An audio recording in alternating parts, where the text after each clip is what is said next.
बेटा ये लो तुम्हारे नाश्ते में अजवाइन के लड्डू हैं, धनिया की पंजीरी है, नाश्ते में यही खाना है तुमको। और लंच टाइम में तुमको फिर से भूख लगे तो इसमें सौंठ के लड्डू हैं। ना बेटा रोटी वोटी थोड़ी खा सकते, तुम दाल रोटी खाओगी तो बच्चे को गैस हो जाएगी ना। अच्छा जी, डॉक्टर बोले अंडा खिलाओ, टाके जल्दी भरेंगे। हमने तो ना खाया कभी अंडा पंडा, फिर भी दूसरे दिन से काम करने लगे थे सारे घर का। अरे अरे पैर नहीं रखो जमीन पे, जुराबे भी नहीं डाली है।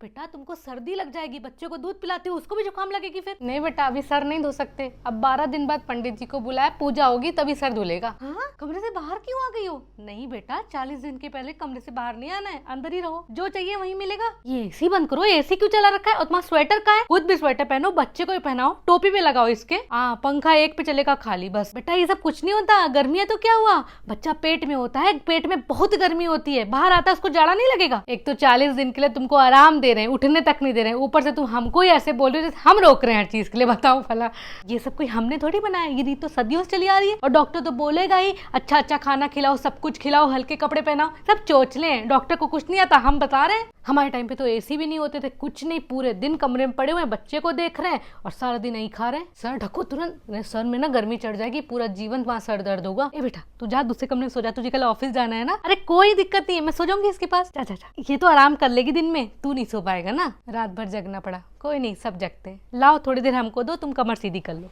आ जाओ। अरे रे रे तो रोने लगा, दूध पिला दो लो दो। अरे भूखा होगा, बच्चों को 5 मिनट में भूख लगती है, और बैठ के पिलाना है। हाँ